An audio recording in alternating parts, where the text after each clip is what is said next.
Art History Online presents The Oath of the Horatii by French painter Jacques-Louis David. This oil on canvas painting is part of the collection of the French king Louis XVI and is hung in Musée du Louvre in Paris. The monumental canvas measures over 3 meters by 4 meters. The canvas is signed and dated in the bottom left. It tells us David finished the painting in Rome in 1784. In this video, we'll first take a look at the painting itself. What do we see? After that, we'll go into the historical context and interpretations. What led David to make this painting? What is depicted and what does it mean? Since the painting is seen as the paragon of Neoclassicism, we will also take some time to discuss this artistic style. Looking at the painting, the scene seems to be set in a courtyard or atrium.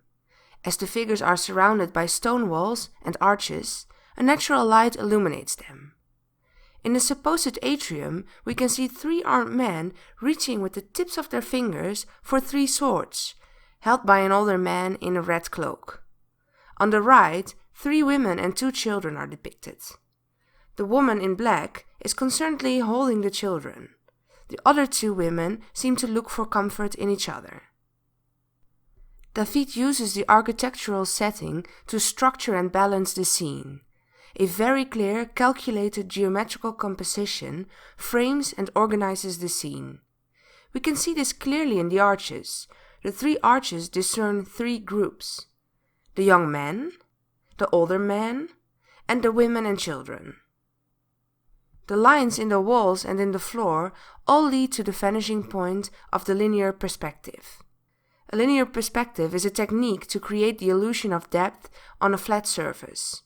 The relative size and position follow imagined lines that converge in a single vanishing point on the composition's horizon. We can draw several diagonal lines that lead to the vanishing point in this composition. While I was studying the composition, I was amazed how planned it was. All the lines fit into a calculated geometric scheme. In this painting, the vanishing point also marks a central point around which the composition seems to evolve: the hand of the older man grasping 3 swords. Recurring in this composition is the triangular positioning of the figures. We can see it in the group of 3 men, in the older man, in the 2 women, and in the woman with the children. But there's also an overarching triad, marking the upward movement to the swords. The composition mostly consists of straight, determined lines, but remarkably, in the women we see curved lines. To create a sense of space and distance, David placed the figures in different picture planes, but he interlaces these planes by overlapping them. The pattern in the floor actually tells us where each figure or object is positioned in the suggested space. If we divide the figures in separate planes, we could say the first plane concerns the first armed man. Even though the second man is behind him, his hand reaches around the first man and grabs him by his waist. The third armed man is clearly placed behind the others. Not only do the floor and overlapping suggest this, but David also applied more shading to this figure. The men reach their arms towards the swords. A spear held by the first man sticks out into the suggested space. Elements like these create a sense of distance and movement. The older man doesn't overlap with the younger man, but if we look at the floor, he is placed a little farther away from us than the first armed man. The women are placed diagonally in the scene. The first woman, she reaches over a chair to rest her hand on the second woman. Behind her, little parts of her chair are visible. She isn't overlapped by the older man, but she is actually covered by his shadow. This is a really smart way to connect separate figures. From behind the other figures, the woman with children arises. This group is also clearly more shaded, like the furthest armed man. Behind the figures, the architecture sets the stage.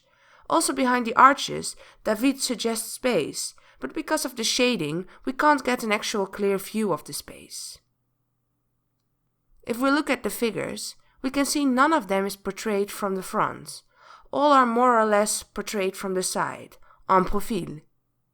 This overlapping of profile figures actually reminds of ancient art, for example the Parthenon frieze by Phidias. In this painting, the background is de-emphasized, while the figures in the foreground are emphasized. The background is shaded, while David applied more lighting to the foreground. This use of lighting and shading aids to the illusion of texture and gives the painting a theatrical feel. Also in the foreground, the colors are brighter. For the architecture, muted stone-like colors are used. In the foreground, for the figures, we can also see brighter colors like red, green, and blue. But still, all these colors have a dullness to them. The colors of the clothing of the first of the armed men matches those of the older man, whereas the robes of the other men seem to correspond to the colors worn by the women.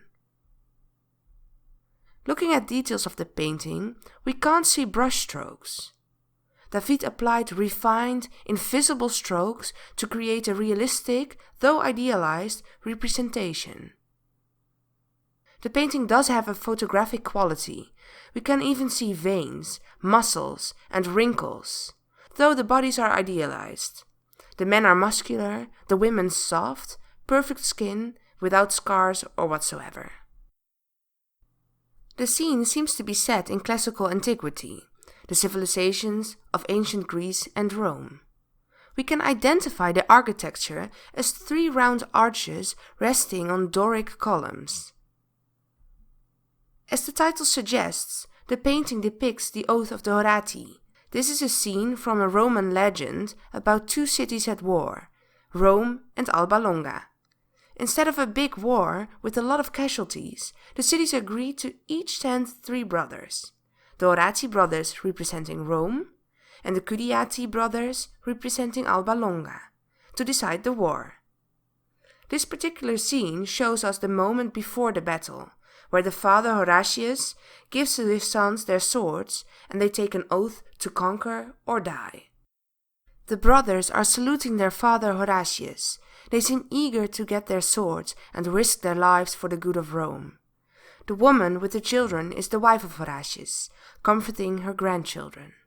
The crying woman in the lower right is Camilla. She is a sister of the Horatii brothers, but is also engaged to one of the Curiati brothers. The other woman is a sister of the Curiati brothers, married to one of the Horatii brothers. So no matter the outcome of the fight, these women lose a loved one. What is remarkable is that David used contrasting styles to enhance the expression of the different characters. The brothers are depicted as heroic, with strong and determined lines, very neoclassical. The women, on the other hand, as I mentioned before, are depicted in more fluid curves, more sensitive and emotional, like the 18th century Rococo style. The Oath of the Horatii is seen as the ultimate example of neoclassicism. But what exactly is neoclassicism? Neoclassicism was the popular movement in European art and architecture in the late 18th and early 19th century. It was a revaluation of artistic and moral values of classical antiquity. The neoclassic style was a counter-reaction to the 18th century Rococo extravagance, with lots of decorations and dramatic expressions of emotions. The neoclassicists wanted to unite art with reason. This desire for a more rational and moral direction in art is seen as a result of the Enlightenment, also known as the Age of Reason. The Enlightenment was the main intellectual and philosophical movement in 18th century Europe, which centered the importance of reason and scientific proof and believed in liberty, equality, and progress. The order, clarity, and reason of ancient Greek and Rome was appealing to the new rational way of thinking. It was the time of scientific and historical discoveries. Encyclopedists started to register and classify facts. The ruins of Pompeii and Herculaneum were discovered by archaeologists. This allowed artists to actually reconstruct classic scenes, for example architecture, armor, garments, etc., based on scientific information. We can recognize the neoclassic style in David's work in his use of classical subjects and morality. Think of hidden lessons on heroism and integrity. In this painting, the strong warriors protecting their people and virtues, but also implicit references to the democracy of ancient Greece and the Roman Republic. Another characteristic is the use of antique architecture, armor, clothes, and objects. But also formal clarity, a geometric composition, simplicity of form, the lack of decorative clutter, cool, muted colors. Although not rational, but also recurring, is the idealization of the human body. The figures often resemble classical gods. Neoclassicism placed purity and simplicity, the use of systems, above personal, emotional expression. What led David to make this painting? After 3 failed attempts, David won the prestigious Prix de Rome for painting in 1774. The Prix de Rome was a competition for art students, organized by the French Royal Academy of Painting and Sculpture. The winners, in different categories, were awarded with a scholarship to study the arts in Rome for a few years. From 1775, David resided in Rome for 5 years, at expense of the French government. Because his work in Rome was greatly appreciated, he was even allowed to stay in the Louvre on invitation of King Louis XVI.